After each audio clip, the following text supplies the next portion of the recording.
Hello and welcome to Super Simple Recipes with Wildlife Crystal. All of my recipes that I'm going to show you here are easy to make, made with simple ingredients, and will not take you long to prepare or cook. These recipes are really great for teachers who are cooking with their students or parents who are cooking with their families.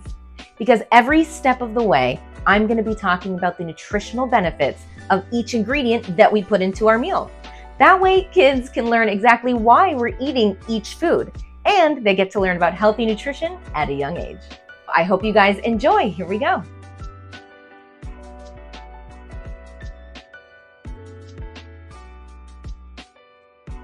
We're going to start by chopping up the veggies that need to be chopped, like the zucchini or courgette and the sugar snap peas. Cut them small and bite-sized, especially if you're cooking for kids. Next, what I like to do is grill up a lot of the veggies that I put into a soup. This makes things taste really grilled and delicious.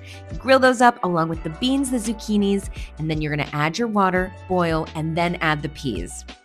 My little trick to know if peas are done, you just take one out and taste it. If it's super soft, it's good to go. Next, we're gonna sneak in some spinach. What you're gonna do is put it in a little ninja. You're gonna blend it up with 2 big cups of the soup. Blend it, put it back in. Lastly, you put in those sugar snap peas. That way they'll be nice and crunchy and delicious when you bite into the soup. Yum.